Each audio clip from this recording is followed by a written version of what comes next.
Hello, am I audible? Yes, you are. All right. So I've done Facebook Live at the same time. Let me check that. We have 1 minute to go.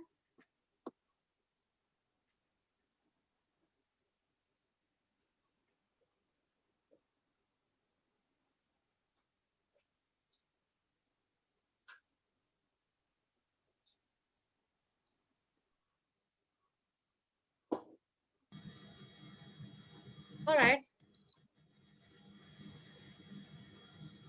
So we'll have people joining in. I think Rajiv, can you put this on recording? Because I think mine is on live on Facebook, so I can't do the recording. And Jaspreet, you? I can do that. You want me to do that? Yeah. Okay, now I can see. We have Papia. Hi, Papia. All right, I think it's 6 o'clock. If you want to start on time, we should start now or...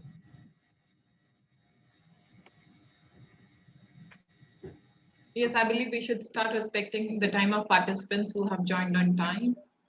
So we can request all the participants to be on your video.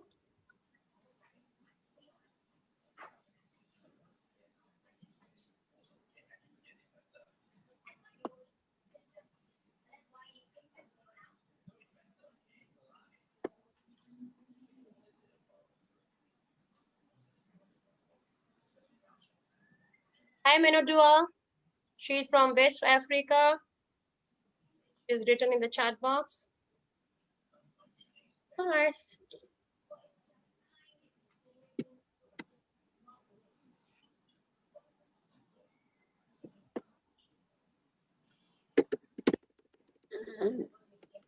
I think let's start, huh? Yeah. Yes. Okay. Good morning, good afternoon, good evening. This is hello and welcome from India, where this is 6 o'clock in the evening, and we have such a lovely audience from all parts of the world. I am honored and privileged to start this wonderful webinar today, and we're discussing about work from home. Work from home is the new normal in every part of the globe. And all generations, all generations are trying to cope up with this new situation, whether it is women, men, young, old, students, homemakers, everyone is just trying to cope up with the current situation.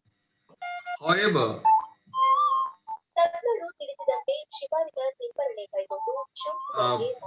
may I request everyone to please keep yourself on mute, please. Thank you, Kiran. Thank you.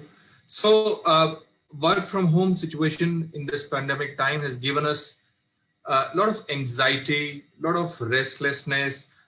There is frustration. There are mental health issues. There are situations of domestic violence as well. Somehow we were able to cope up with the first wave, but this monster second wave, which has also touched each and every country at various point of time, especially it's at the peak in India, has increased the number of times that people have this anxiety and frustration issues in the first wave. So we have been talking about issues in the pre-COVID era about women in the workplace, women's security while at work, diversity, posh in the workplace. This is all has been discussed in the pre-COVID era. But now, as I just mentioned, that new normal, work from home is new normal. So West Seam Group and Mainguard International today have come together to discuss a very, very interesting topic, that is this issue of gender equality is also a situation while you're working from home. Are men and women who are working from home feeling some kind of a discrimination, some kind of a uneasiness towards the work-life balance currently? In my personal experience, I feel that I've been actually working from home for a long time, and I have honestly realized that whenever we generally go out from the house and we think there is hardly anything to be done at home, but now I've learned in so many years that there's so many things that has to be done, and and with restricted help available to the homemakers or to the lady of the house, men should be doing some kind of helping hand. Men should be giving some kind of a helping hand to them. But on the other hand, my point, and I'm sure we will come up with this discussion during deliberations today, that on the other hand, the women actually who are the homemakers and working, currently handling the entire the management of the home with everybody at home, also think that these men who are working from home still continue to work as much as they were doing when they were going to the office, and perhaps much more. So I do not know. I mean, what could be results out of this webinar today? So thank you, Wes, thank you, Scene Group, and thank you, Mainguard International, to come across and organize this kind of an event today. So to take you through the flow of events, the master of ceremonies, I would like to invite Jaspreet Kaur. Ladies and gentlemen, Jaspreet Kaur is a President Award winner in the year 2005 from none other than the Missile Man of India, Dr. Abdul Kalam, the President of India at that time. She's an entrepreneur, and she's in the business of manufacturing LED lights. You know why? Because she thinks that every road and street in the country should be lighted for women's safety. Wonderful thought, Jaspreet. And last but not the least, she is a mother to a 5-year-old kid. Multifaceted role, and today she is going to take us through the afternoon. Jaspreet, over to you. Thank you very much for coming for this event. All of you. Thank you so much, Rajiv, for such a wonderful introduction. And coming this from a seasoned professional who has 3 decades of experience into business management and operations makes it more special to me. I was really impressed to know that you have recently, through this Corona time only, have started your own YouTube channel with the name of Jane and Jane. And it's a talk show for tall leaders from the industry itself. For the sake of audience, can I please request you to share the link of your YouTube channel in the chat? Yeah, of course. Why? Yeah, thank you.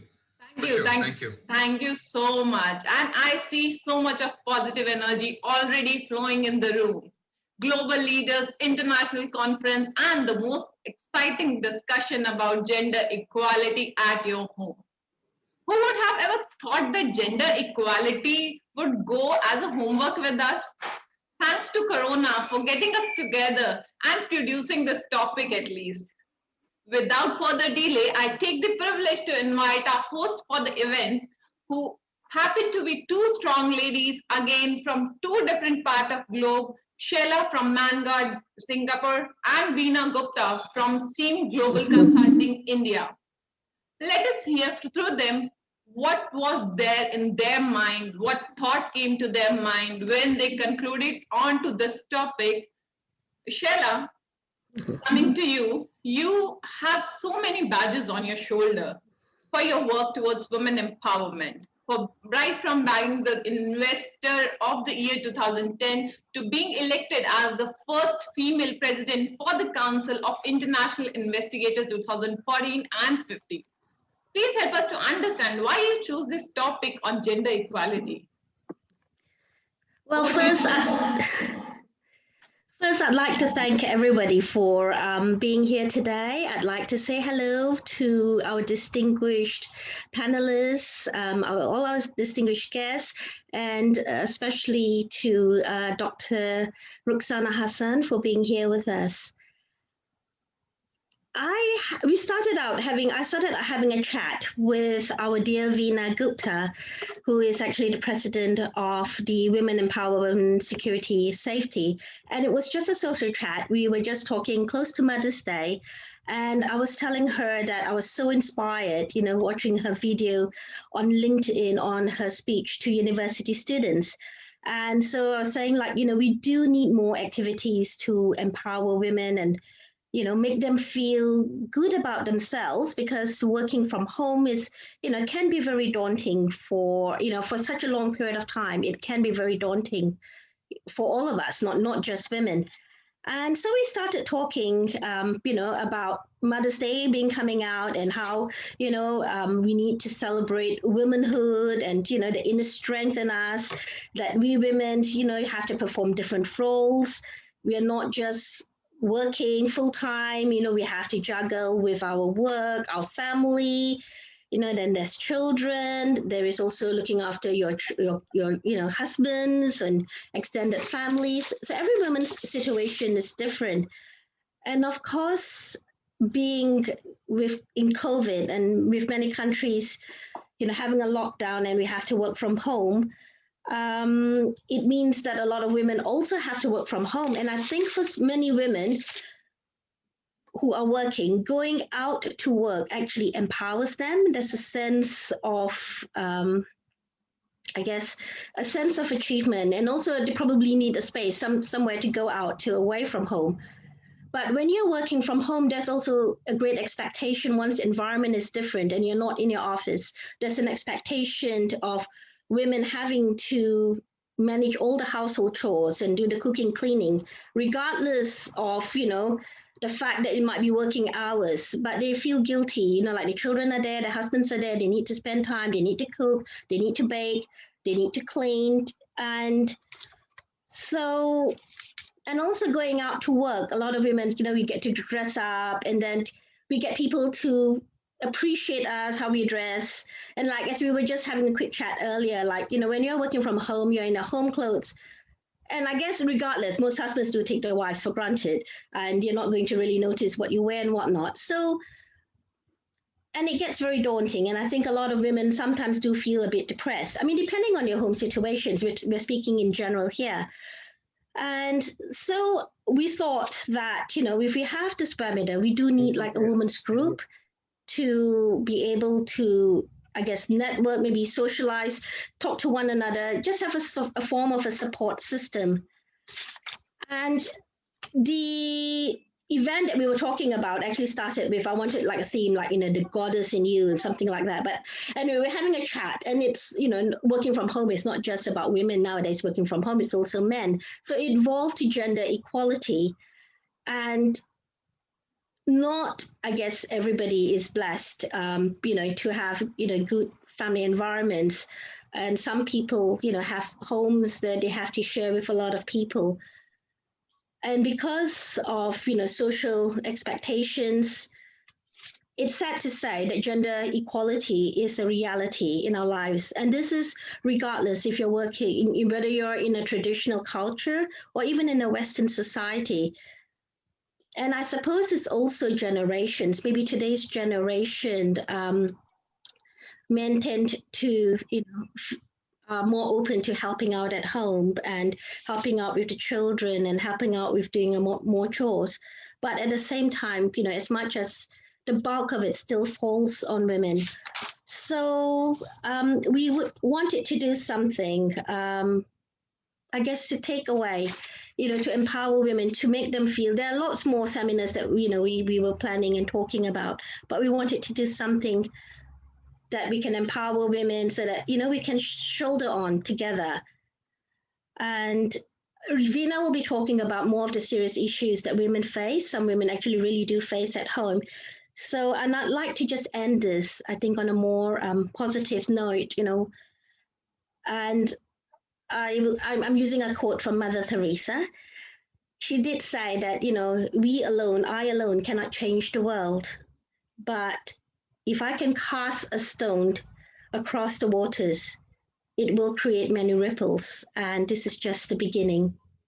So with this, I hand this back to you, Jasprit. Wow, thank you, Sheila, for sharing your bit. Moving to Veena Gupta, our lady bodyguard. Veena, you have been always known for your work in security business for at least last 1 decade. Right from addressing the issues like workplace harassment, domestic violence, to ensuring the safety of men, your work has always set new horizon. How do you relate with this topic? Is it a combination of domestic and workplace harassment, And is it applicable to both the genders? Over to you, Veena. Thanks, Jaspreet. First of all, welcome to all the distinguished guests and the speaker for joining this webinar on a wonderful series, the gender equality. Actually, Jaspreet and Sheila, like I was just hearing you both, and Rajiv, you too. This pandemic, rather I would say the last pandemic, actually aggravated that economic basically hustle or basically inequality in any way, and top of is fueled by working from home. People have taken their space, people have taken their pace, and that homemaker has been caged by the working husband at home, then the kids roaming around, elderly people at home, and the situation has been worsened for the women, actually doing multiple tasks, juggling with the home tasks, household tasks, taking care of the kids study, then at the same time husband is performing more than 12 hours job, rather 16 hours job. You know why? Because there's so much of pressure losing the job, lack of money, and across the global, I would say, it's been a history that women always have a less job, less working, earning salary, or less opportunity, and less secure, having their own houses. This is a global issue. And then if you see, I would say that 1,000 million of people, especially the frontline worker, the female, they are the working in a unknown, like sector, which is a very lower as income to economy, like I would say the saloon, the parlor, and the boutiques, and the shopkeepers, hawkers, those women who has saved their money for their future, for their other things, making jewelry, or having that, using that money. But during this crisis, they have to use their money for their essential, like need or running their houses. If you talk about the domestic harassment, I would say it's been a balance, because last pandemic was very, very crucial, because people were not prepared. I'm happy that this year we have lesser cases, but yes, the POXO, the child abuse has been increased, and the more sufferer people are, as I said, the frontline workers, especially the domestic help, because they're not having jobs. And then the special challenge, disabled, like the people, and especially challenge that maybe the family member, the elder, like older women, abused by the adult children.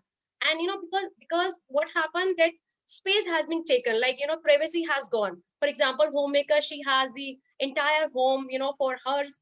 Now the children has been taken that space, husband is working from home, so all the privacy has gone. Even when we talk about men, they used to have some private time, but that has been gone. It's like controlling power has been manipulated between kids. So what I have seen, if you see the NCRB or NCP, the data, I would say that 1 out of 3 women already has been, like abused when it comes to crime against women. 35% women, of course, physically and sexually been abused, but at the same time 38% women in during this COVID time has been murdered by their partner, due to stress, due to anxiety, due to lack of money, lots of insecurity.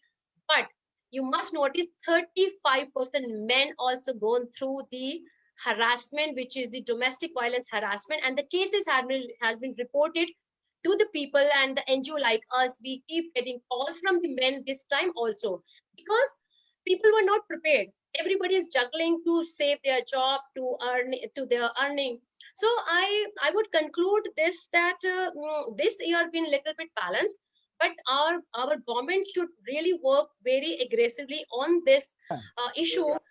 They should have some kind of central helpline in place, which should be known as an essential, like services. For example, I was reading some articles in Italy. Abhay, can you just mute yourself, please? Like I was reading some article where Italy and France, what they have done, they have trained essential services, which is the pharmaceutical staff, to attend the distress call from a household by using a code word saying, I need a mask 19. Because when you're in a distress situation, when there's domestic violence going on, you can't talk, because the space is very limited at the house. The second thing, what I've been talking and pursuing and discussing, is that the neighborhood should butt in. They should start intervening these issues by hearing something suspicious. We use this tactics, knocking the door, ringing the bell, and then go away, disrupting their the fight which is going on. So these two things I thought we should taken care.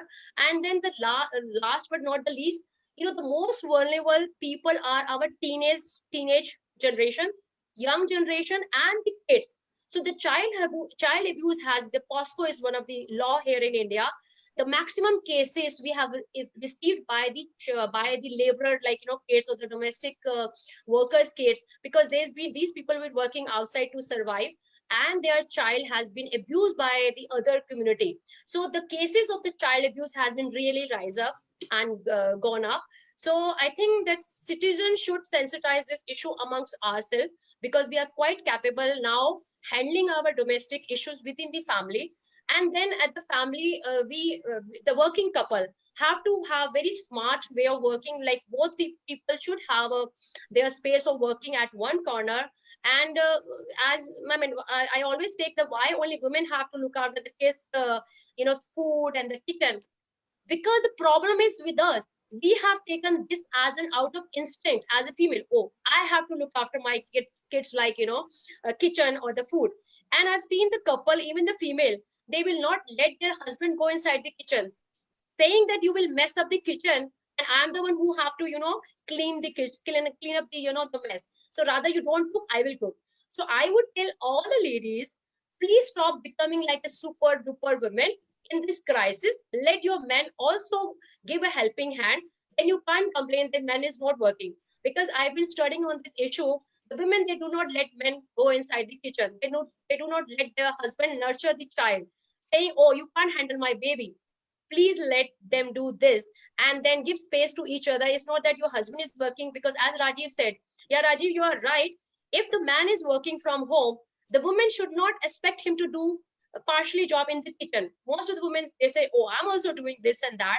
I was not ready to do my child study online, so you wash some utensils in the kitchen because I'm not having any maid. So hey, ladies, also, that the man has a double pressure to survive and have his job, right? So he has to work, I think, 20 hours. He has to be on call to prove that yes, he's working, because he's getting salary by sitting at home.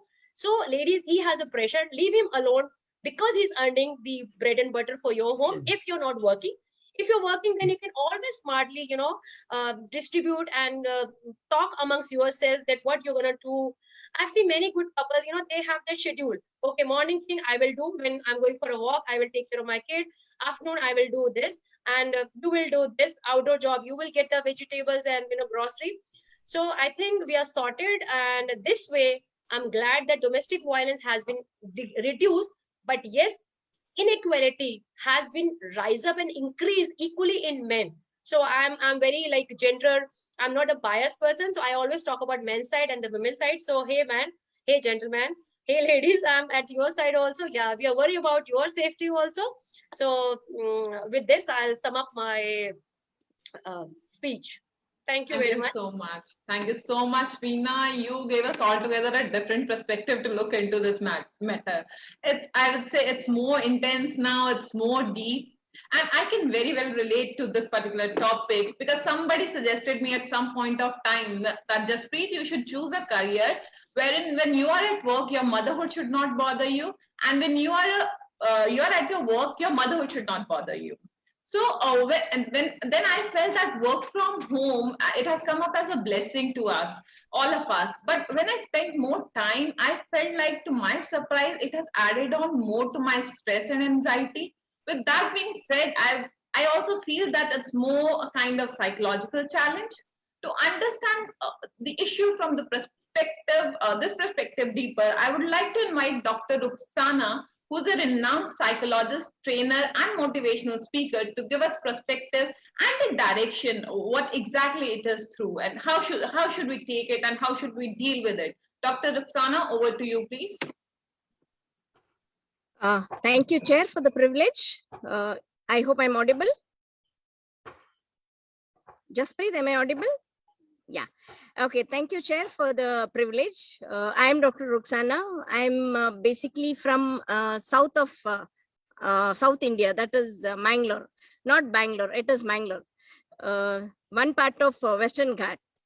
Okay, I have totally in connection with whatever Veena has spoken, but Veena has spoken about the normal people. But as in special counselor for the drug addicts and alcoholics, in this 14 months, in this 14 months, we had to see so many murders which has taken place, and so many domestic violence in real. So this was a very challenging thing for us to understand where exactly we stand and where exactly this work from home had a great challenge for the men and for the women. So when it was work from home, the only thing what we could understand over here is that it was not an easy job for the teachers, where they had abusive husbands, and where they had alcoholics or drug addict life partners. I'm talking about the teachers because I was dealing more with them, and then I understood where they were standing. Now, as you all of us have witnessed about how the drug addiction took place, how it was increased, and how the parents were not able to do it, because any addict, for that reason, he or she would do it outside the house. Okay, most of our thing was outside the house. But when it came up that everybody had to stay in one place, everybody had to stay in few rooms, everybody had to stay in that 3-room or 4-room or 2-room house, that was the time when the problem really came up. When the problem really came up, how they had to handle, they had no clue, because work from home itself was a new concept. And the lockdown was a new concept. It's not that, our ancestors never had this. They had, but, they had certain things that women were not working more. Domestic violence, even those days it was there. Alcohol and drug problem was also there. But what was new in this, pandemic? What was new, what the COVID had taught us? The COVID situation taught us to live with the uncertainty of life. What's going to happen next morning? Nobody knew about it.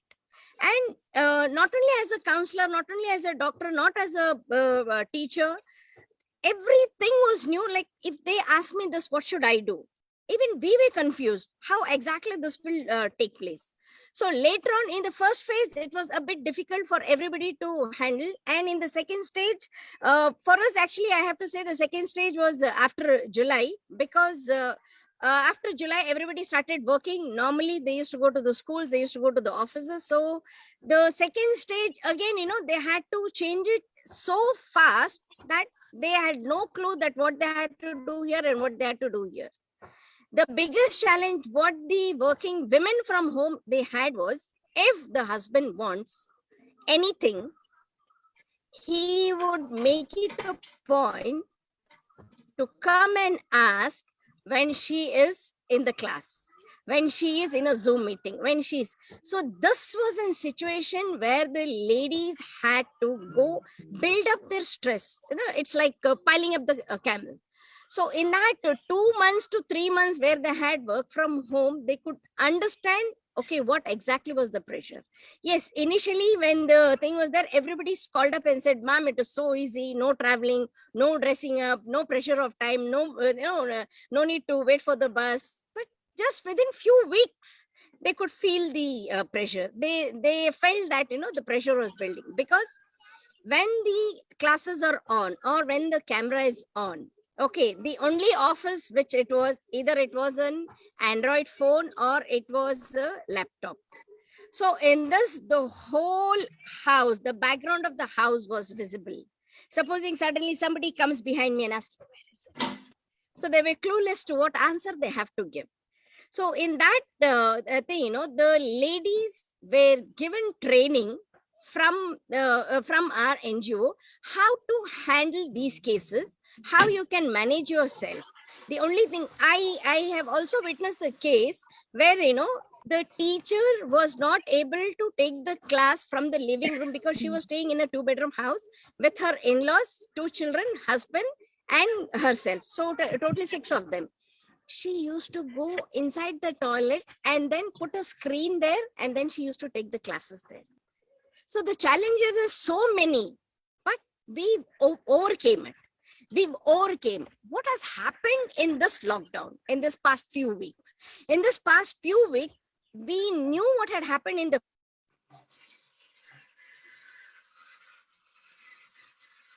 We have lost you, I believe, Dr. Ruxana. Oh, I think I lost you. Am I audible? Yes, you are. Yeah. So in the second stage, that is from last few weeks, what has happened? They knew how to handle it, but again down the line they had to face this new challenges, new things to say that the children were at home. For them there was a class again, the husband was there, the in-laws were there, so all things put together. Now in the second stage they were able to take over the thing, work from home, and they were able to manage it in a much better way. To sum up, I would like to say one incident that there was one teacher with only one laptop and two mobiles, where she had three kids and she had her class. So how she used to manage it, the classes and all the other things. So that was an amazing thing, what I gave an example for many of the classes where I took. We have to learn how to do things. Nothing was, nothing was said, nothing was taught. The education, see, here we have to learn the entire system, whatever we had learned had failed. I agree with you, Dr. Ruxana. I agree So with this you. is what, this was a new situation for us to learn. Yes, thank you so much, Dr. Ruxana, for sharing your expertise with us. And I'm sure your advice would bring a change in the way we are looking at the situation. And without taking the time further, and dear participants, feel free to drop your questions for Ruxana, Veena, Gupta and Shaila. In case you want any specific question, please drop us on WhatsApp on the chat. We will get back to your questions once we are done with the panel discussion. And without taking the time further, let's jump to the most awaited part of the event, which is our panel. Here, I would step back and would like to introduce the dynamic, impressive Lady Rekha to moderate the panel further. Rekha happens to be an IID certified investigator, and she is Regional Security Advisor from India and South Asia, Boeing. Over to you, Rekha.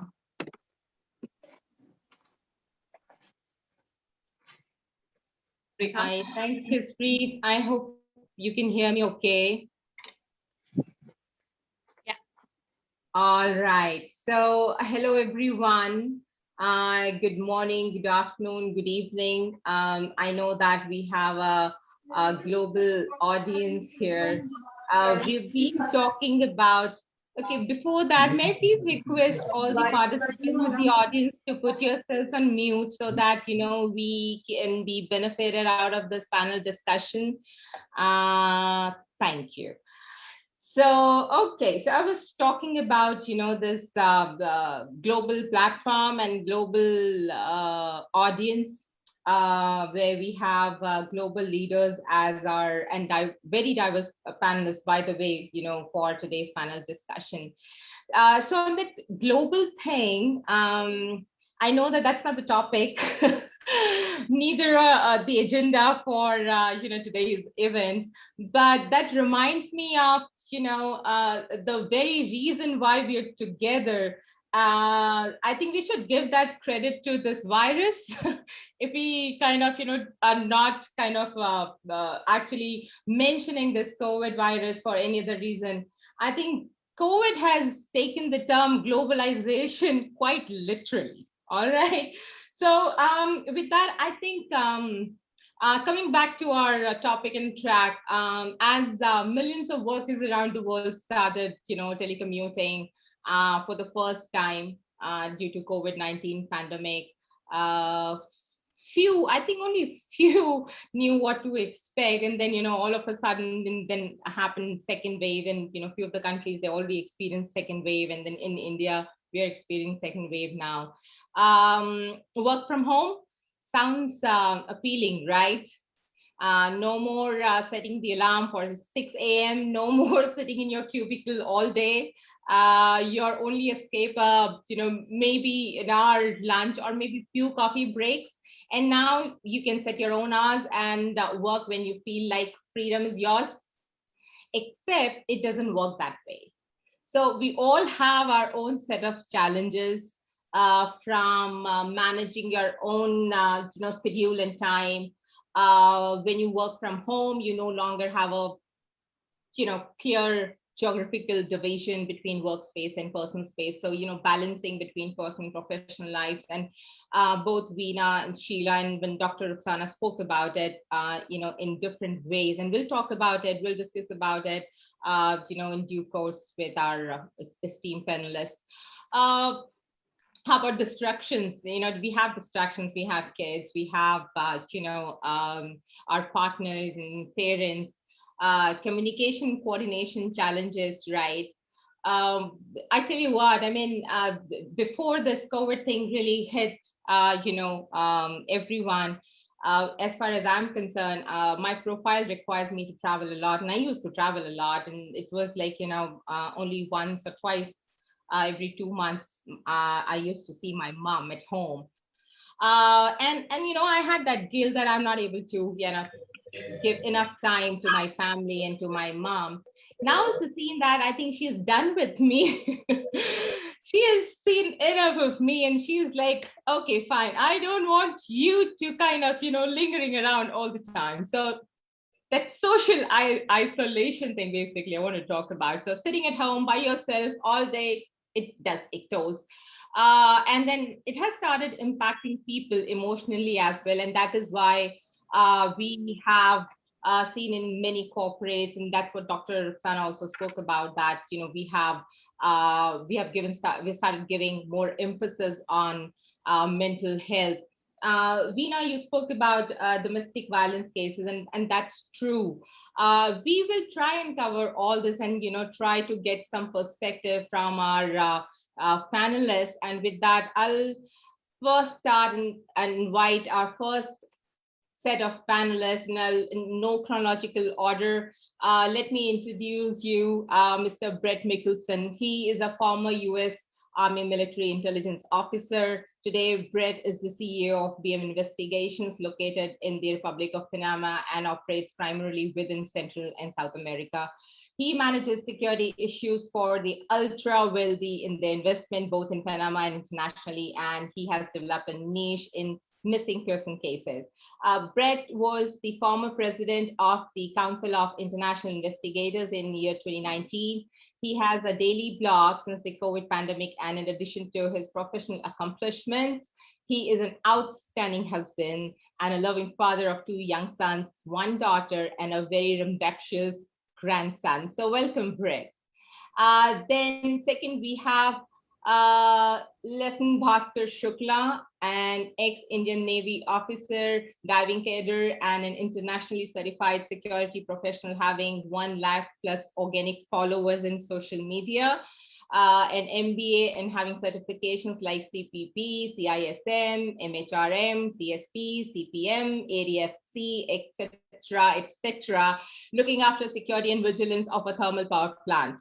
An ultra marathoner of 100-kilometer category, long distance swimmer, spiritual healer, motivational speaker, fitness trainer, diet consultant, poet, and a blogger. Oof! And also a chess player, by the way.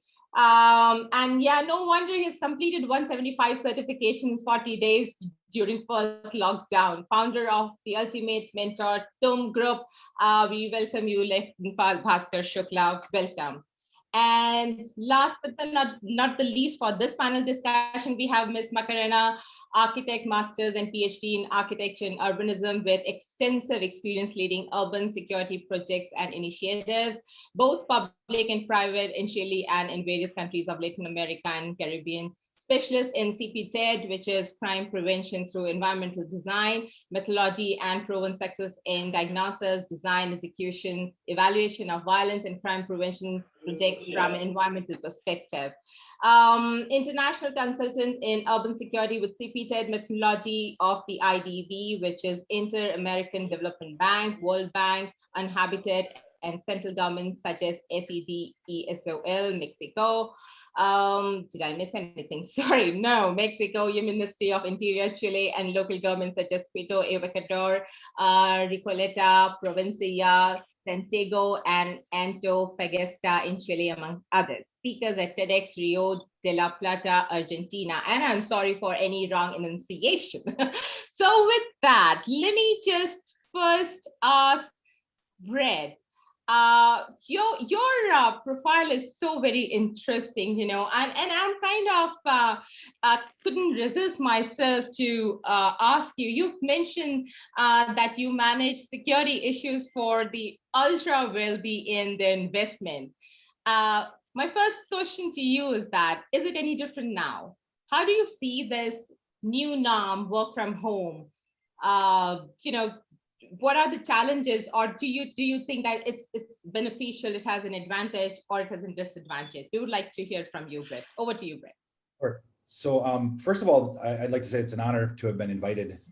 This is an amazing group. I'm actually overwhelmed with the qualification of everybody that is here and participating at every level. As a matter of fact, the people that have come on, the members of CII that have joined in, I'm happy to see you there. It's kind of I didn't really know who our audience was going to be, but I think this is fantastic. So the question about the ultra wealthy, that was the term I think that actually Sheila brought up. Definitely, my clients, my main client base are actually a couple of very large families. And one of the things that we've seen with them is that they've been in a scramble to not lose their wealth. And it's shocking, because one of the contracts that we had with them, it was entertaining their loss prevention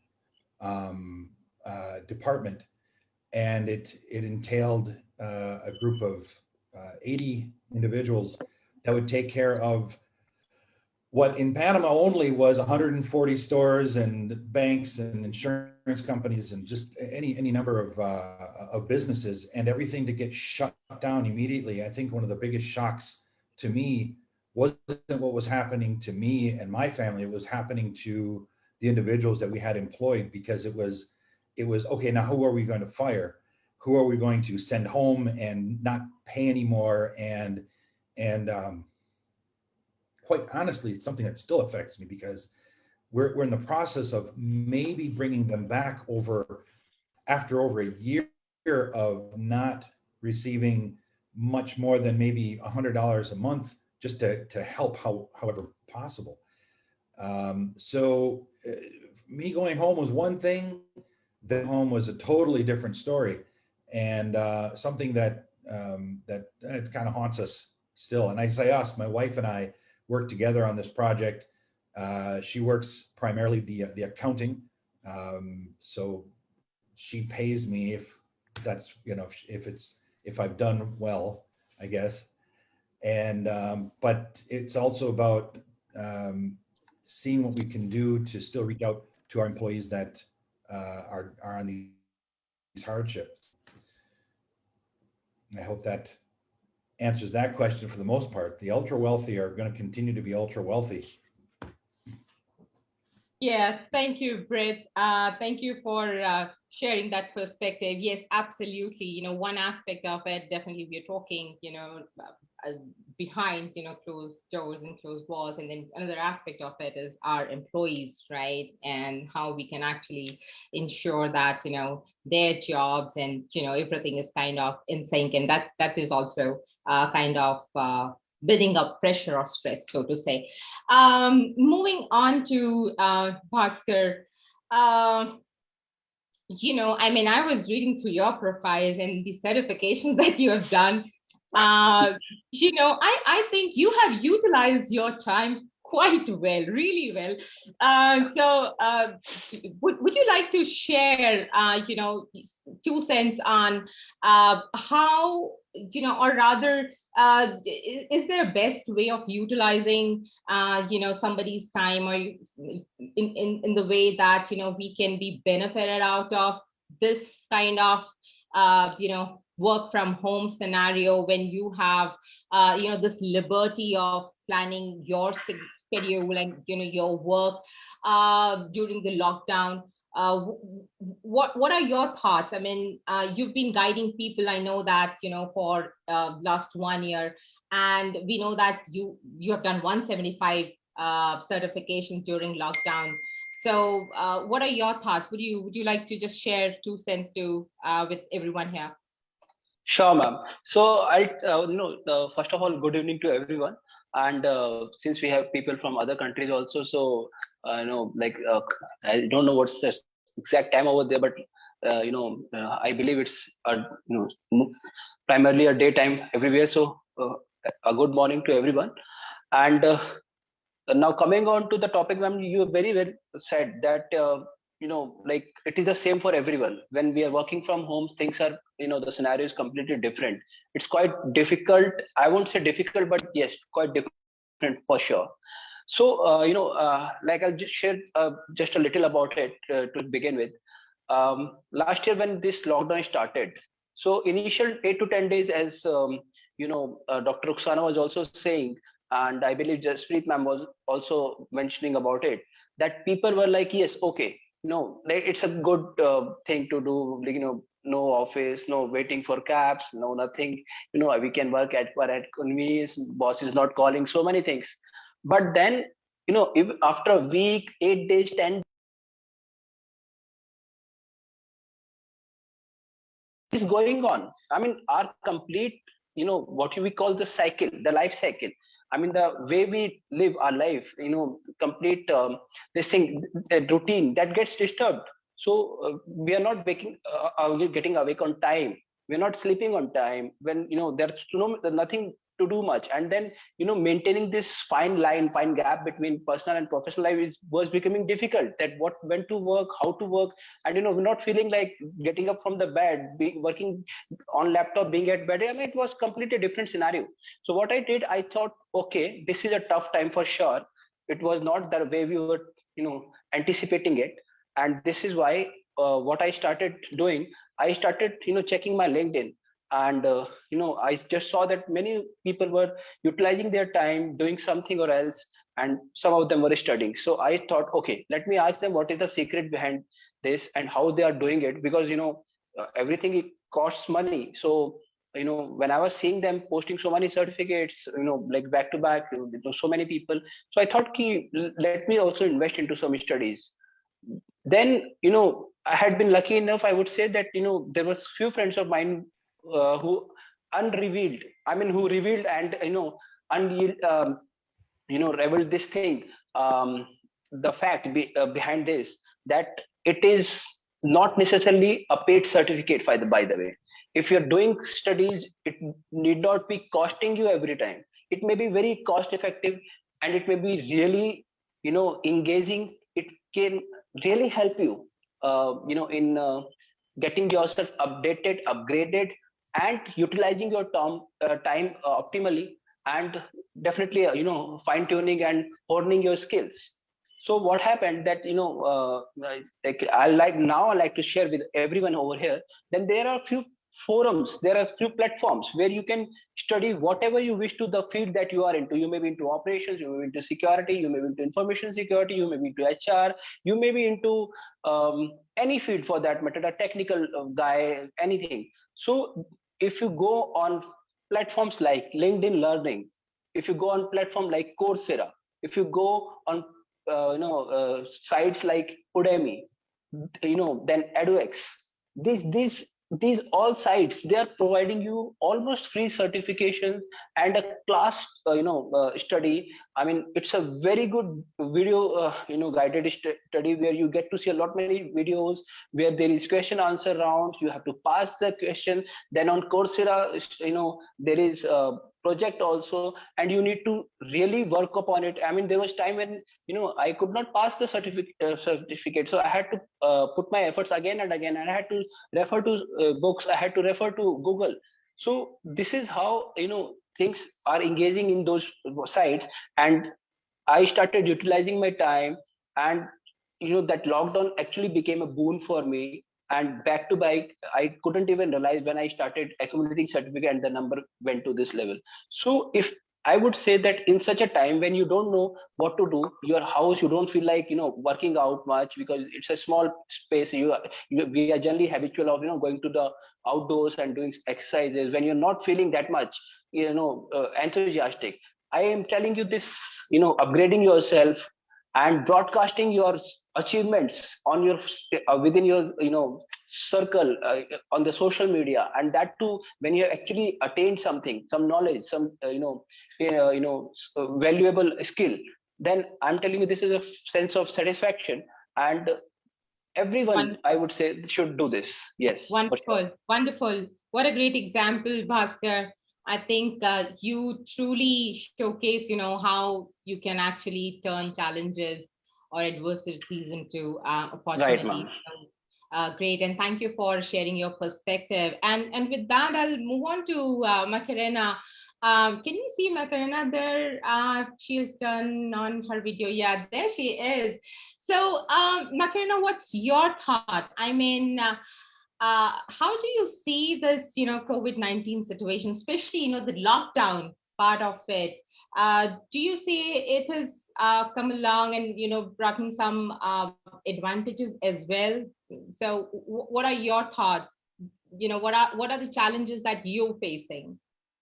Thank you, Rika. Thank you, Veena. Thank you, Rajiv. Thank you, Manjari, and everyone in this beautiful panel for inviting me to participate in such a relevant topic. Of course, the past 2 years has been so difficult, so challenging for so many people all around the world. I can describe my personal perspective because it's interesting. I also had to adapt myself to many changes. It's not easy to be a global leader, leading the International Septet Association, Septet, and also be a mother, and a wife at home and working from home. It has been super difficult, but also it has been very productive. And I realized it was a big change to change myself and to grow internally as human being. It was very beautiful, the process. Always it is a challenge to balance the personal life and the work life, and working from home has benefits and challenges.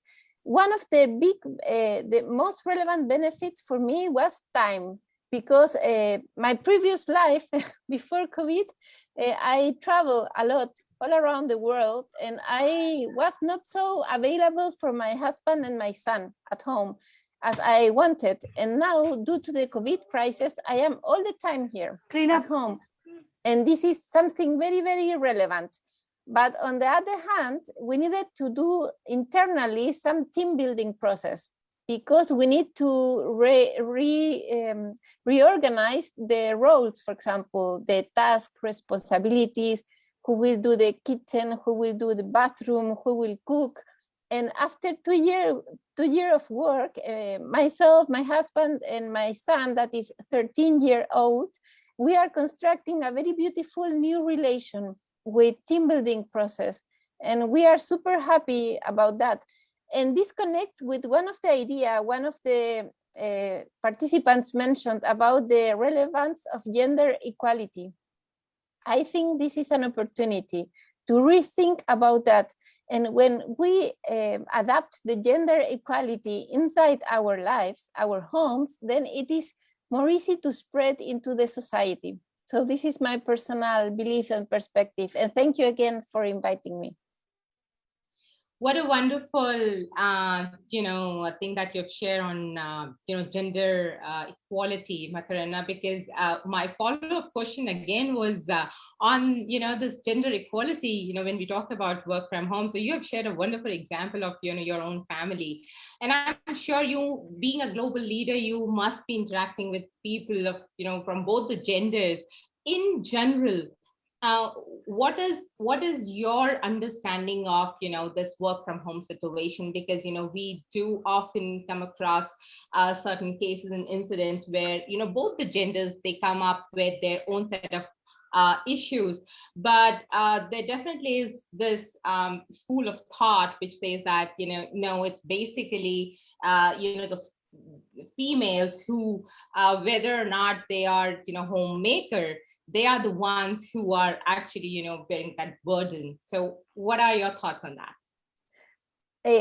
When I need to work with different teams all around the world, we have teams in different regions of the world. The ICA is in more than 36 countries of the world.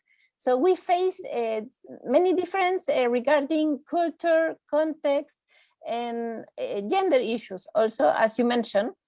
what I do is to, as leader, is to focus on the main objective that connect us all as human beings. More than a gender issue, it's a human being issue. And for example, the big umbrella, the big purpose that will give us all together quality of life. And then when we start looking to that objective and not more about you are a woman or you're a man or you think that, or no, we all together need to seek for a common purpose, a common objective. And this is working fine.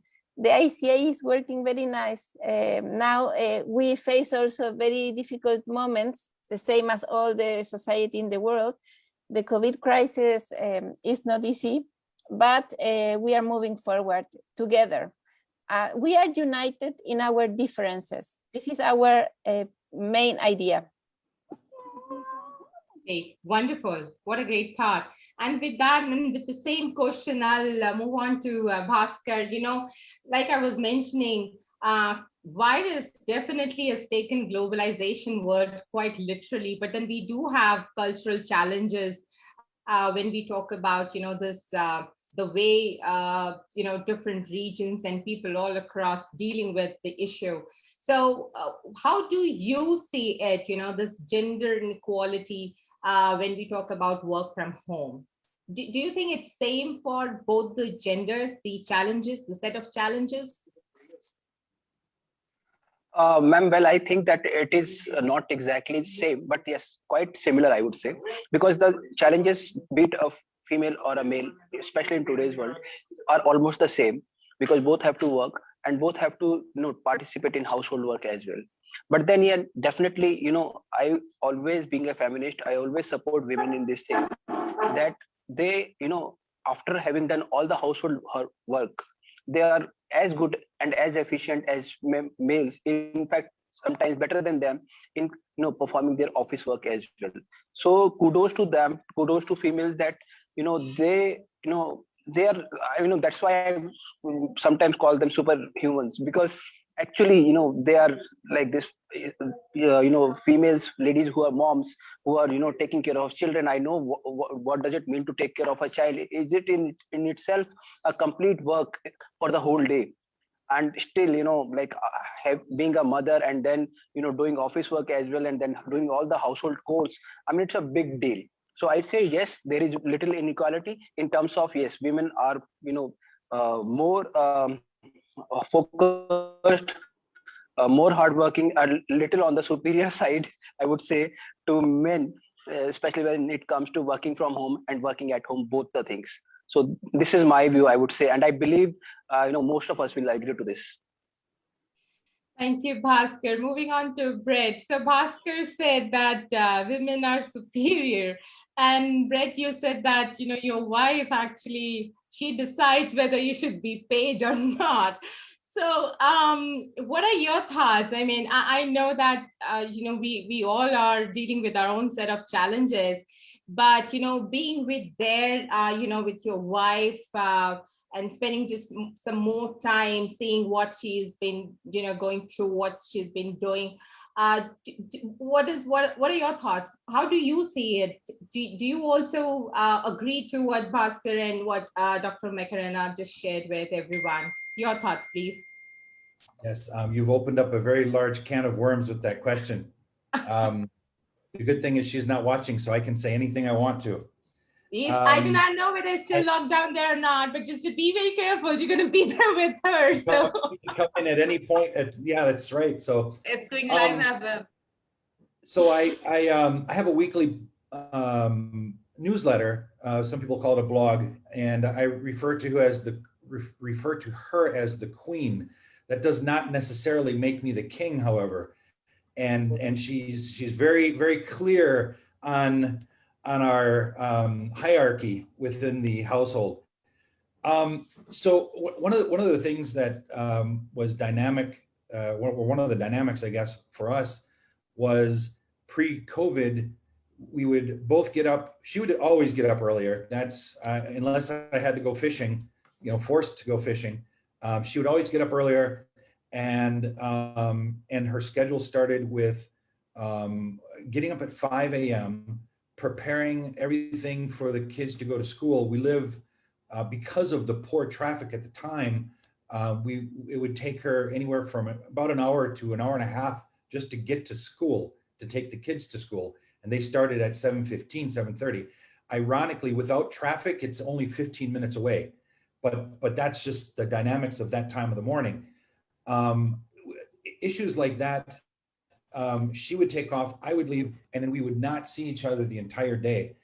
Once COVID hit and we came together, we sort of looked at each other and we were like, I wonder if this is going to work. It's just not that there was any anger or anything to start with. It was unique.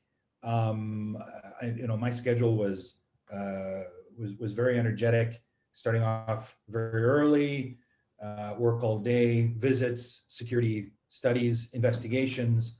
And then at the end of the day, I had a workout routine that I would go to a certain location, and now everything was brought into one spot. And what has really helped was, I just think, talking about the psychological concepts of everything when it comes to a relationship, and defining love is not always easy, but I think it's just sharing, understanding, and working to bring things together. And I'd like to say that I had everything to do with that, and that would be the absolute biggest lie of everything that I could have ever mentioned today. She really is the one that brought that together. If I sit back and I observe her day now during COVID, it's almost as dynamic as it was before, but maybe we don't start as early. The boys don't have to get up at 6 a.m. Now they get up 5 minutes before classes start virtually. And we're rushing within those 5 minutes to get their teeth brushed and comb their hair just to be somewhat presentable in the first few minutes of their first 8 a.m. class, which I hope she woke them up, by the way. But so other than that, that's how everything starts, and then the day just continues along, and we've had to fill in certain gaps. And I say gaps, there really isn't much of a gaps, but when you have to drive every day 1.5 hours in one direction and then 1.5 hours in another direction, you have 3 extra hours just with that alone. And focus on business has been a lot easier for her, at least. I would say easier per se, whereas she's always close to the computer. So there isn't that excuse that I'm on the road and I can't do this and I can't do the other. For me, I think maybe in that same concept, it's been a little bit difficult because the majority of what I used to do was on the road. So anyway, wonderful, great, Greg. I mean, so I think, I was talking about these cultural challenges. I think we all across feel the same way, but then, we definitely would have different perspectives and different ideas as well. What a lovely discussion. And, thank you. I would thank all 3 of my panelists for joining me today and share their thoughts and their insights. I'm sure the audience must have felt really enriched with this kind of interaction. And with the same agenda and same set of questions, I'm going to move on to our next set of panelists. So thank you, Brett. Thank you, Dr. Makarana, and thank you, Bhaskar. Thank you for your time. All right. So with that, let me introduce our audience with our next set of panelists. So we have another very diverse set of panel here. I'll start off with Major Neeti CJ. She's an Indian Army veteran, a second-generation officer with 10 years of military experience and awarded with General Commandant Card for her contribution during service. Now a certified graphologist, her venture, The Ink, assists people to repurpose their handwriting into a self-assessment tool. Also a public speaker, an amateur poet, writer, and a podcaster. She believes in guiding youth towards purposeful contribution in nation building. Welcome, Major Neeti. Then we have Mr. John Withers, who took the hints of the 60-year-old family business, Priority International in Northern Ireland in 2012. Prior to his professional career as a global investigator, he was part of the UK government. He was with the British Antarctic Survey as a field dive officer and base commander and a British Antarctic Territory magistrate. He was a recipient of the Polar Medal from Her Majesty the Queen in 2012 for services in the UK in the Antarctic. Today, John is the board member, treasurer, and UK Ireland regional director for the Council of International Investigators, CII, and the International Region Director for the US National Association of Legal Investigators, NANLI. Among his greatest accomplishments is being a father to 2 sons and a daughter. Welcome, John.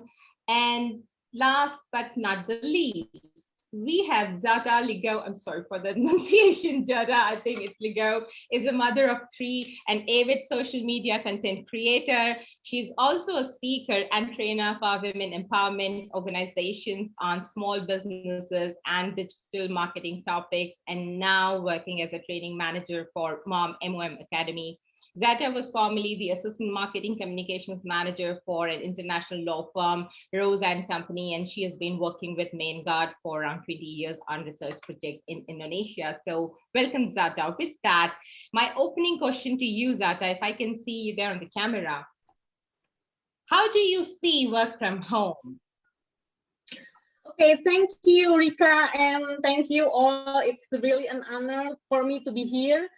Actually, me myself see work from home as a blessing, but in the other side, my husband see this not so blessed, yeah, because for me as a trainer, for example, usually I have only one speaking arrangement per day, because in my house in Jakarta, Indonesia, it's like takes 1.5 hours to go to the place, and I just speak for 1 hour, for example, and go back for 2 hours because the traffic.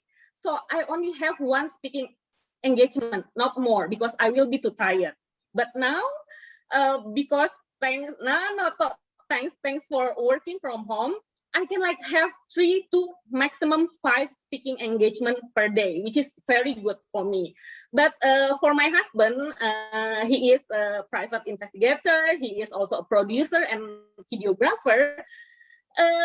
This working from home, it's really literally not very good for him, because for the first 3 months, he lost almost all her event engagement. He already paid down payment, for example, or half down payment for big event, but it's all canceled. So it's very bad for him. And for example, when he have investigation job, usually he can go to anywhere he can to do like premise visit, etc. But now it's very hard for him, only researching, yeah.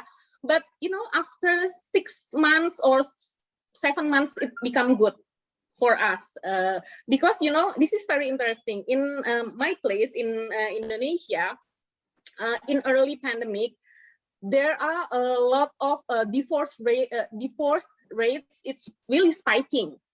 But in the other side, pregnancy and birth rates also high. So it's like for me, for my Indonesian mates is working from home. It's like, both sides, good and bad. In some family, it's become, worse. But in some family, the relationship become better, the income become better, etc. So for me, this is both good most of the time, but also sometimes bad.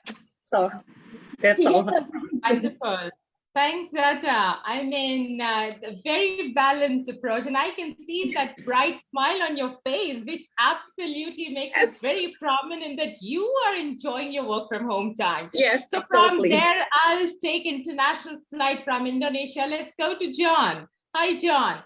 So my question, again, the same question, because I think, it's really interesting to hear different perspectives, So what are your thoughts? You consider work from home a real boon or bane? So both.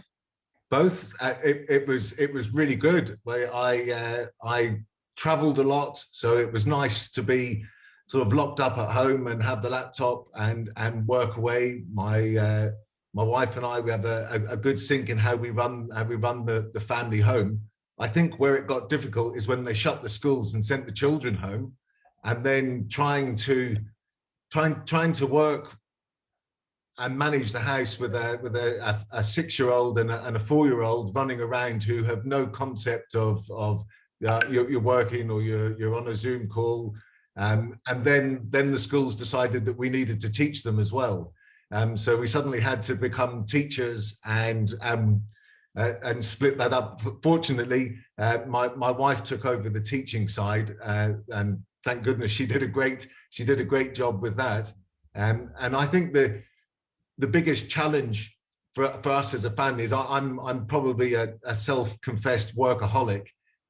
It was nice before COVID that I could come home from the office and I was home. I wasn't working. My laptop was away. I could spend time with the kids and do the normal routines. I found as time went on, I began to work more. The laptop was there. I'll sneak in and just check the emails for 5 minutes. And 2 hours later, you're still there tapping away. So that was the biggest challenge from working in the home environment. And I would say that it's something that worked really well for the business that I was in.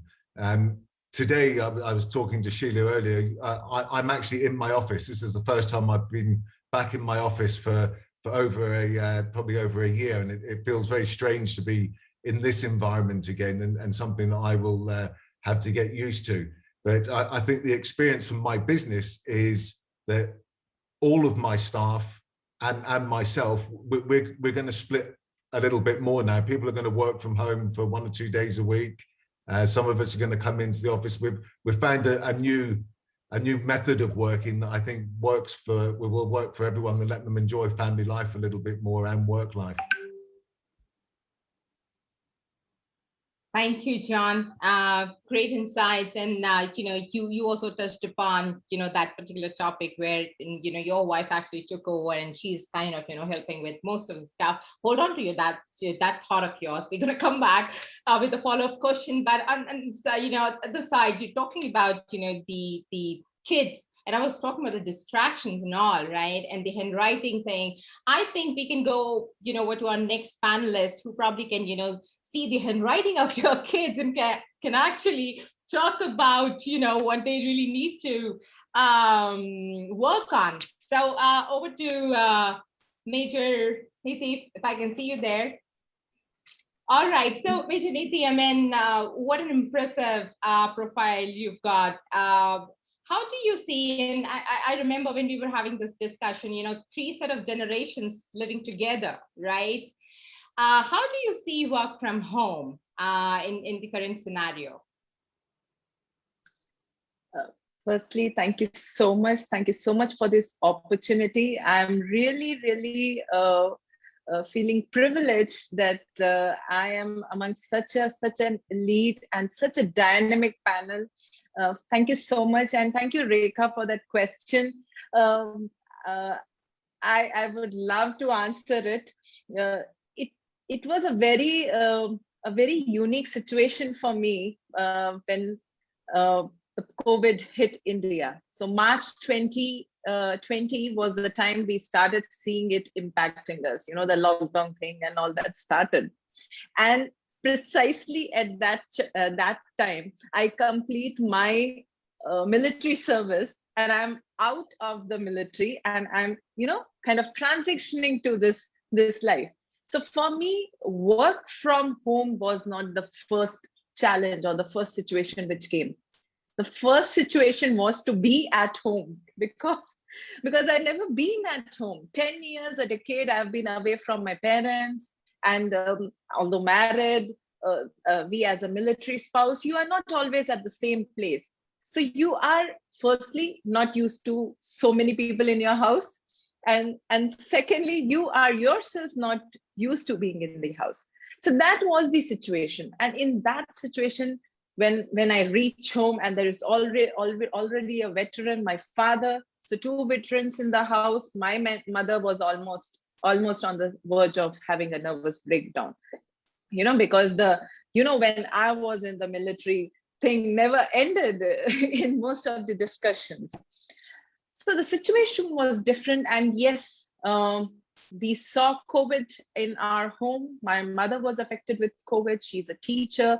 I saw her through the difficulties of the COVID, of balancing work with home. And me in a transitional phase, I have to start everything. I have to start a new work.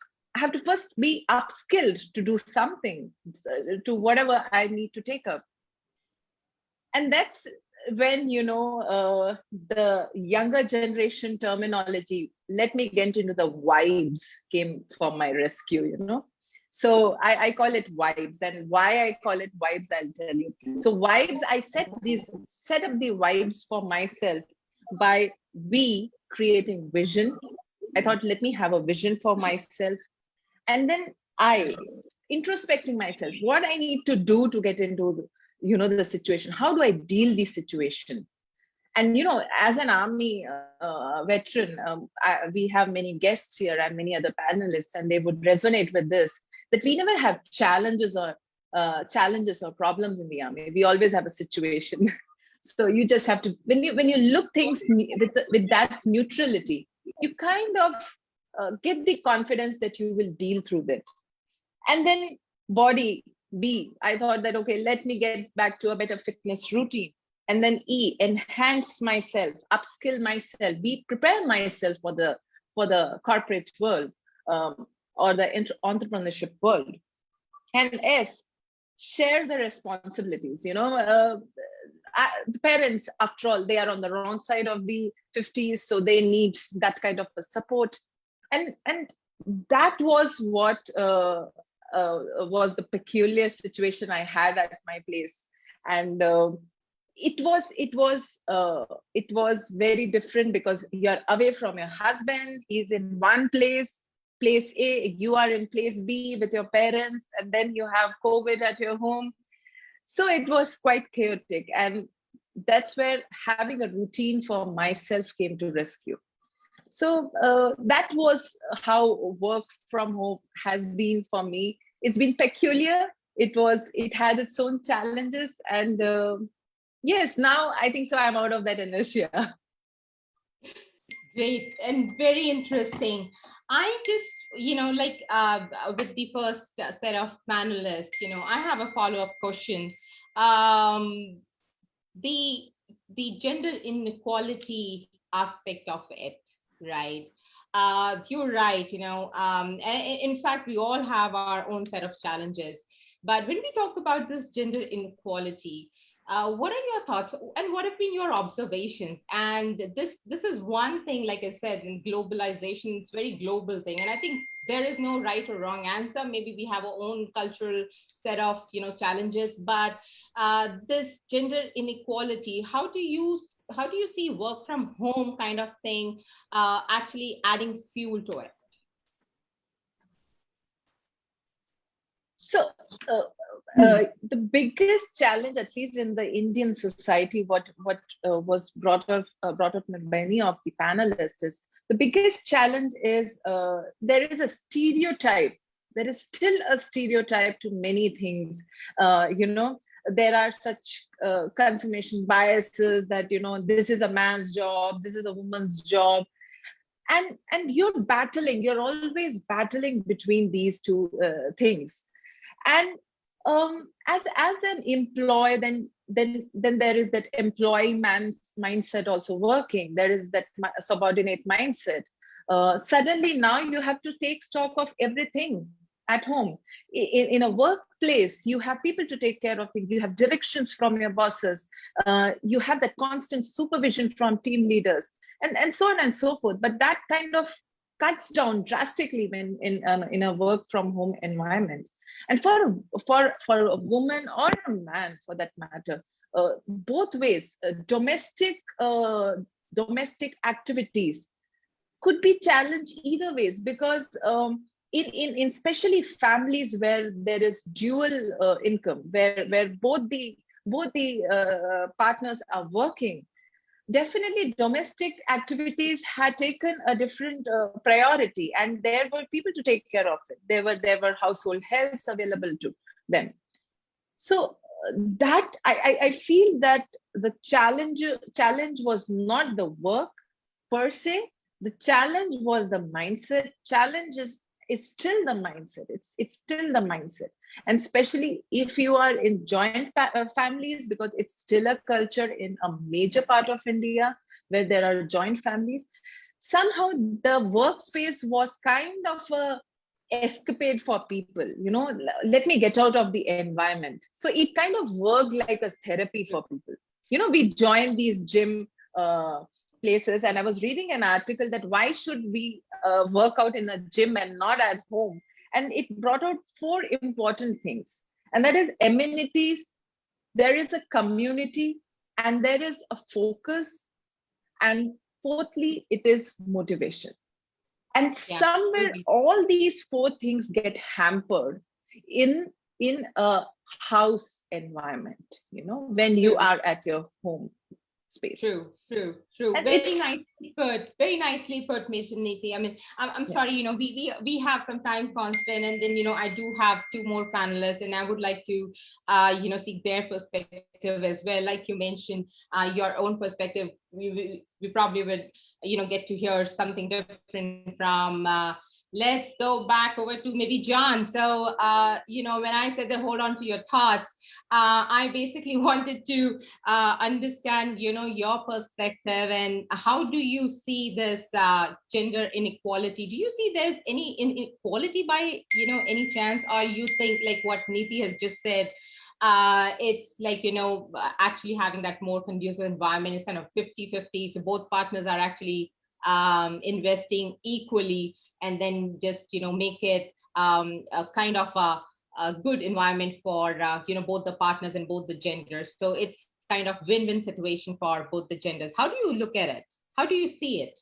It's a good question, because if I just talk about my situation, my wife and I, we work well together as a team, and I understand that looking after the house and the kids is a job. That is a full-time job, and I get involved in it. So I'm quite used to being involved. I cook, my wife cooks, we both do the cleaning, we both help with the kids. So that's a normal life sort of routine for us. And then sometimes you pick your head up and you hear the stories from elsewhere, and you wonder, well, the world is not the same everywhere. Culturally, it's very different. And I think for me, the biggest single change I had was before COVID, is when my daughter was born. And that was the first time that I actually was able to see the world through female eyes. I could really started to look and see, and you could see things are not equal. You just pick up the subtle differences. And I think a lot of people don't understand. A lot of men don't understand those subtle differences. And my wife is a very strong. She's a very strong woman, and she has standards, and that they will be adhered to. So I'm not worried for my daughter. And the household that we're bringing up, we're hoping that we're demonstrating to them how a couple can work really well together without it really being any gender role at all. Everyone is, or both of us are involved in all of the activities that we do. Wow. I feel so very positive and so very energetic, after hearing all these wonderful thoughts. We all know that we are going through some testing times, but then we all have something good to share. And from here, I'll go to Zata. Zata, you said that, it was your husband who initially faced some problems. Now that's contrary to what we've been discussing all this while. So what are your thoughts? I mean, when we talk about, gender inequality during work from home situations, the lockdown scenario. Okay, this is interesting that gender equality in my environment is actually quite good you know, many women, many wives become, you know, the new breadwinner.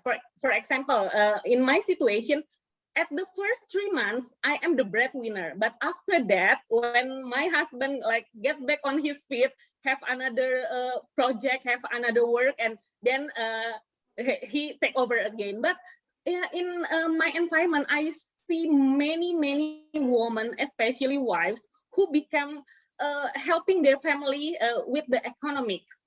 For example, their husband get fired or work from home and only receive half of their salary. My friends, the woman usually like they cooking, selling the cooking online. They like learning everything, how to sell their food, etc., etc. So in my in Indonesia, in Jakarta, I think the gender equality is good and it's become, you know, more balanced, I think, and it's really good. Thank you, Dana. That's another interesting aspect to it. You know, like I said, that, you know, there's no right or wrong answer. Yes. No two people can be alike. You know, no two problems probably need same solution. No two people think about the same solution the way you think, right, to a particular problem. I think, you know, the best thing out of all this discussion and after hearing all these lovely panelists, I think it is up to the individual how we try to, you know, really pull out the positives out of negatives, right? This situation is going to stay with us for quite some time. I know that, and we all know that, you know, most of us, in fact, all of us all are going through some mental stress, difficult times, people losing their jobs, and then, you know, that's right, we initially thought, wow, we're going to work from home. Nobody catered for kids, right? So handling kids, you know, becoming their teacher, you know, house help, everything, difficult times, but then positive vibes. We need to be really positive. We really need to look at the positive aspects of our lives, because this COVID situation has taught us one thing for sure. It is so important that we appreciate every single second of our life. So thank you, lovely panelists. Thank you, Zada. Thank you, John. And thank you, Niti. It was lovely having you here. I think we've got some great ideas and perspectives, but with that, we also have some questions from our audience. Let me just see. Like I said, that we do have time constraint, but I'll just try to pick at least one question before we, you know, start concluding the show. Okay, so we have a question from Sukhpreet Singh. The question is, amidst the pandemic, a number of young employees have been out of the employment due to budget cuts or laid off to save costs. The end result is that these working professionals face, I'm sorry, there is gone. Okay. The end result is that these working professionals face a lot of narcissism from their families. How can one deal with the narcissist environment and keep more positive outlook using meditation, fitness, and self-love? Well, you know, I think we can actually call out for any of the panelists, but I would like to call upon Dr. Manjari. We had an amazing, you know, female professional here who's again to seated. Manjari, if you are there, can you please take this question and share your insight as well? I would love to take this question, Rekha. Thanks, Supreet, for your question. And I am really sorry to know that you have faced this kind of difficulty. But within your question, you amazingly have also given the answer. So towards the end of the question, you have very rightly said, and I think the most important word, the most potent word there is self-love. I think that if you have self-love, that is the only way that you can demand love. That is the prerequisite to self-respect. And then equally commanding respect. When you love yourself and when you have tools like meditation and fitness and things like that, I think our panelists have given you a plethora of options.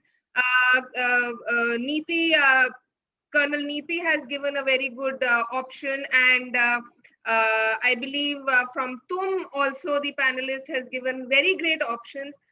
A lot of people, including me, have faced this era where we were workless, maybe not jobless because we are entrepreneurs, but our works were on hold and we were probably not getting any income. And those times tend to inflict an injury to your self-respect, your self-esteem, your self-love. And those are the times when you really have to love yourself and find whatever are your coping mechanisms to find the strength that this will get by. Do not doubt yourself. So, and in continuation of this, it's a very good opportunity for me. I was supposed to kind of caption and encapsulate the proceedings of the webinar as I was commissioned by Rekha and Veena. So this, at this point, I would like to bring to all our viewers the speakings of almost all the panelists, and I'll start with what Sheila said, that one person cannot make a difference. This is a saying which she had quoted with context of Mother Teresa, and Veena very rightly brought in the aspect of domestic violence. I would like to add here, when she was talking about neighbors and the entire community acting to prevent domestic violence and abuse, a lot of us may not be aware there is a movement which is happening in India, and it's called, in English it's ring the bell, but in Hindi, those of you who understand, it's ghanti bajao. So it's as simple as this, that if you witness or suspect or feel that there is some kind of domestic violence or abuse or something happening in your communities, in your neighborhood, you just have to do a simple action of going and ringing the bell. Ring the bell of the perpetrator, ring the bell of the community, bring it out in the open. The minute you bring it out in the open, there are community actions and physiological and psychological factors which are inhibitors in themselves. Do not suffer in silence. Now, this is what brings me to the most important point that this webinar should be getting across, and that is that this kind of community action, this kind of involvement is required because we need, this will also take care of a lot of wider spectrum of abuse and violence, but this is to change our social conditioning. Typically we heard a lot of people talking about what women's role is and what men's role is, and despite the best of efforts, women do their role and have a predetermined image of the mother, the wife, the sister, the daughter. Now, it is very important to address this basic question, and this is what I would like to leave all our viewers and panelists with. Now, supposing a man shares the burden of the household, he does the cooking, cleaning, or whatever. He is supposed to be a dream husband, a dream partner, a very good man, a very supportive husband. On the contrary, if a woman wants that help or slightly does less, she is looked down socially with contempt.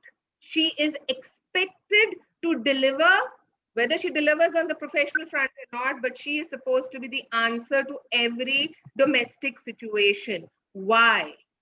Why this gender inequality? Why this disparity in all our minds? This is social conditioning. And though a lot of us may feel that this is an Indian condition or an Asian condition, believe you me, we've heard today, it's a global condition. Why? Because somewhere or the other, we are all culprits. We cannot put the blame on any one single person. We are all to blame, and let's take this opportunity to make this change for our children, for our future generations, and the change can only come by setting an example ourselves. Secondly, we must, use this work from home. We are talking about the merits and the banes and the boons. Let's use this work from home opportunity to mold our families, our children, to be more contributory, to participate in the household, duties and delegate. And that way we will mold a new mindset and teach them to respect every part of the job. And here, of course, this will not only teach them, but it will also be a very good connecting activity. There are a lot of children these days, we hear of them facing anxieties and, complaining that they have a lot of stresses. So this will help us connect with our children, teach them self-respect for the women, teach them how to respect women for the males. And instead of, getting on their backs, instead of nagging them, we empower them. Sorry, Manjari, sorry for interrupting. I'm really sorry. I think, along with that question, you so very nicely, put up a lot of other thought, and you've also covered few of other questions, but I think if I may, we have Sapna Bhargava also, who had requested if she can be allowed to yes. speak. So kind of you to so if let I me can have take a that few words liberty here. and Sure, yeah, Rekha, I'm done with my question, and I think Maka gave a very... You're on mute, Manjari. Sorry, hello. I just want to leave my audience with just this question, that we need to change our mindsets and the mindsets of the future generation. We should not have the same expectations from boys and girls. Thank you so much. Thanks, very well said. Thank you, Dr. Manjari. Very well said. Thank you. Yeah, good evening. If I could just put in a word here, I think the question that was posed just now about living with a narcissist in these really troubled times when you are in the confines of the same environment and cannot leave the home. Now, having had just a little personal experience with one or two narcissists in my own life, I know it can be a Herculean task, because there's no running away from them, especially when you are confined and there is a COVID outside and the narcissist inside.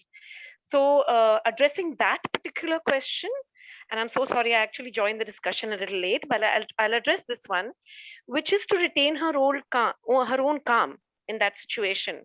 And that can be very difficult, because with a narcissist, you feel as if you're walking on eggshells all the time. It's all the time. You cannot go right with a narcissist. Now, knowing fully well that knowledge, that self-realization in itself can really do wonders, because somewhere the poor empath, or the culprit in this case, or the poor victim, I should say, culprit is the wrong word, the victim in this case will have to reconcile herself with the fact that they are things, what they are there. And she knows she is doing her best. And beyond that, she shouldn't look for validation. Validation will never come from a narcissist. Compliments will never come from a narcissist. That sense of realization will never come to a narcissist. So as was rightly pointed out, the first step, of course, would be self-love. And secondly, some kind of self-realization and reconciliation has to come from within, whether it is through meditation or other means. I thought he didn't pick up. All right, so can we have all other members on the phone on mute, please? Thanks, Sapna. I think that's really heartening to hear it from you. As you mentioned that this is out of your own experience. So thank you for sharing that insight. And I'm sure Supreet must have got benefited out of it. So I think it has been a wonderful panel discussion. Once again, I would like to thank both of not both, but all the panelists. I was hosting both the panels. So thank you, panelists. It was a wonderful interaction with you all. And with that, I'll hand it over back to Jaspreet. Over to you. Hi, thank you so much, Rekha. And it was a wonderful panel discussion indeed. Everybody could relate with every panelist, and moving towards a conclusion of the event and the panel discussion, I would like to invite, I would rather request Lieutenant Colonel Kumar Vikram, who is with us today, who is an accomplished security professional with extensive enriching experience of 21 years in Army and 4 years in corporate in various areas of security with key focus on transparency and optimization utilization of the resources. Lieutenant Vikram, we really want to understand what's your perspective and what's your view onto it. How do you take gender equality?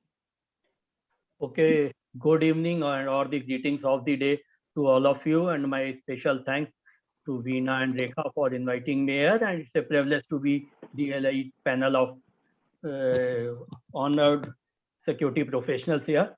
So Nula, like last 1 year plus we have been working from home, but for security there is no work from home because security is everywhere. So the moment work from home started, I started interacting with various security heads and security professionals pan India, and I realized that till then I knew only those security professionals with whom I was regularly interacting, but somehow I got connected to various security professionals through my other connect, and many of them were the lady security professionals managing corporates, e-card business, and managing the facilities. So as and as I started interacting with them. I learned a lot from them. We shared our experience, and then I realized that we are almost there at the gender equality in the security field. So during the work from home, we all have got a lot of work. The work towards our organization, be it with the managing of security guards at the site when there are no resources available to look after them, transporting the computers, laptops from the offices to the sites, and same time managing the site also when nobody is there. And while interacting with the security professionals, whenever I wanted to talk to them, I never thought to whom should I talk, it should be gents or lady. I always, my focus was there, okay, this facility I am looking after, it is similar to that, and those security professionals, whether he or she is there, will be able to help. So just to conclude what I have, my personal feeling, and I have also realized in last 1.5 years that this pandemic has also given us the chance to interact, and many security professional and especially lady security professional, they have moved ahead, they have attained, and they have upgraded to themselves to various certification, and same time it has we have also become like a close-knit family, and as they security professionals, we are going, interacting, and this work from home has given us this opportunity so that more and more security professionals have gathered together, even though it would be on call. So we keeping in the mind, my only last concluding word is security is all about vision, thinking ahead, being practical, and converting your theoretical aspects on to the practicality on ground. Irrespective whether we are a gents or ladies, we all are working together, and now we have moved ahead that we should discuss about the gender equality on any of the field, especially in security field. Thank you. Thank you so much. Thank you so much, Colonel Vikram. It was a wonderful intake. And moving ahead, it's time towards the conclusion, and it had been an overwhelming response from all of us, be it in terms of panelists, our dear host, and a wonderful audience indeed. Thank you so much for your presence, support, and love. We look forward to announce the next series of the events soon. To officially sign off, I would like to invite Veena and Shella once again to share their experience, and we would love to listen from our audience what had been their best learning from this panel discussion, or from what's their take on this particular topic. We really want to hear from you what had impressed you the most. Looking forward to see your remarks and share. Over to you, Shella and Veena. So, Shella, I give you liberty to speak first. Yeah, please carry on then after you.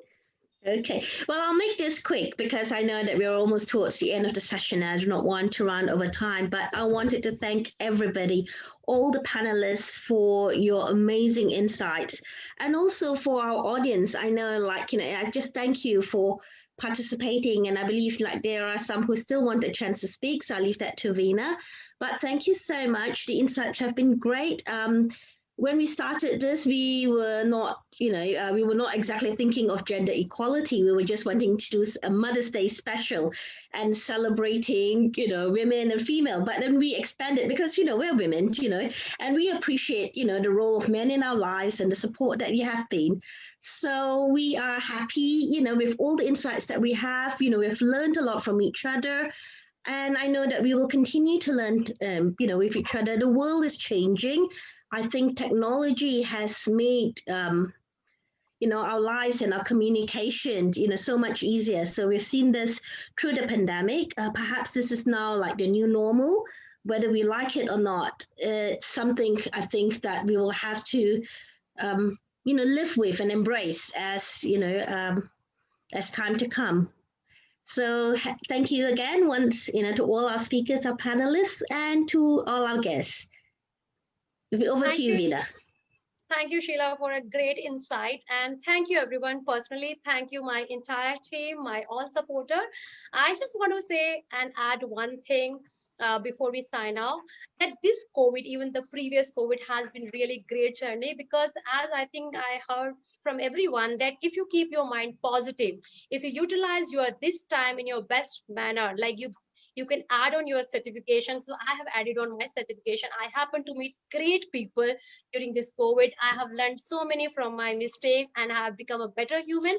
And when it comes to the subject, I started contributing to a society. So what everybody said, I salute all of you with your time, with your thoughts, because I think this crisis, if we unite together as a family, as a friend, as an acquaintance, I would say that we are sorted, because I think it's going to be for another year or 6 months down the line. When we talk about working from home as an entrepreneur, I think many people would agree that we really don't have any salary. We don't have any work. So imagine that you're not even getting a salary, and every day you're thinking how to work from home, what work you should do. So you have to look for an avenue, finding the work, finding the resources. So I would personally say thanks to Sheila for bringing up this topic together with me. And my personal thanks to my buddy Rekha, Rajiv, Jaspreet, Vikram Kumar. And we have Rahul Singh from RVG, who's been always a support to us. We can't see his picture, but thanks Rahul for joining in and supporting us always. And then we have Bhaskar, Major Niti, and Dr. Ruxana, and Dr. Manjari, and then John, Brett, Jata, and there's another lady. Sorry if I've forgotten the name, but yeah, thanks for having you on with us and hearing from all of you, and all the audience and participants for joining in, giving your time. As I could see in the chat box, we have an offer from one stream member from CII, and he did mention that we are welcome to be part of their mentorship with CII International panel. We have CEPTED, which is Crime Prevention Through Environmental Designing. So we will be coming up with the second series, as we started last year in 2020.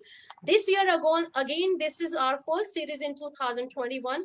We shall be coming up with the various series with the different topic. You all are welcome. You are part of family. And with this, I say namaste. Thank you very much. We need to get a group picture. I'll take another 5 minutes of everybody. Can please request everybody to switch on their cameras? Please. Yeah, please all the participate. If you can switch on the camera, and especially Rahul, if you can switch on the camera, because we have a support and sponsorship. Shankar, Alison, Mr. Bindu, Dilip, and whoever can, be on your camera, we would click a group picture since we are Dennis, Shankar, Dilip, Nitin, Rahul, Mamondu, Nidhi. Sorry if I'm pronouncing your name incorrect. My sincere apologies. Neetu, PS. So time to say cheese. Are you clicking the picture? Let me get ready. Okay.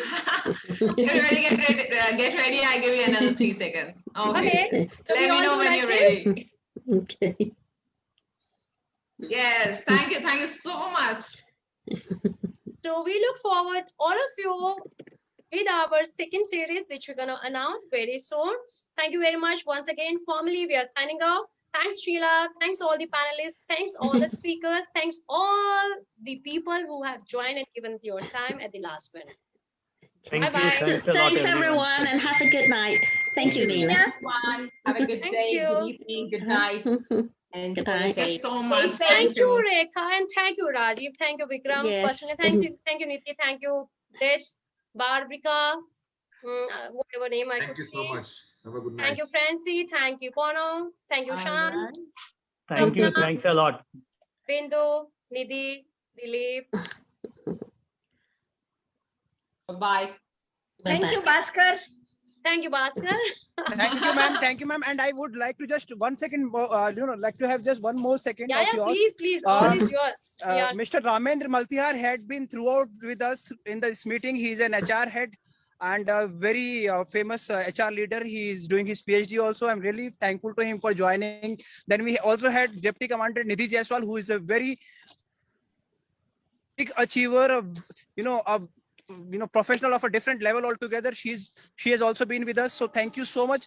We also had Ashwini Bogadi ma'am, who had been there with us throughout. So thanks to all these, the ultimate mentors who had joined us in this webinar. Thank you so much. Thank you so much for your presence, everybody. Thank you. Happy to signing off. Thank you, ladies and gentlemen. Bye-bye. Bye-bye. Bye-bye.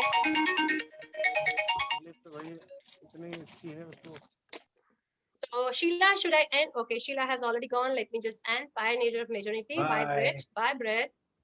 Thank you again. Thank you once again. All the best for your family, for your wife. I hope she's been hearing you out throughout the session that you're talking about good things about her. She deserves good wishes. She has to put up with me still for another day at least. Okay, thanks very much. Thank you so much, ma'am. Really enjoyed. Thank you so much. Thank you, Nidhi. Bye.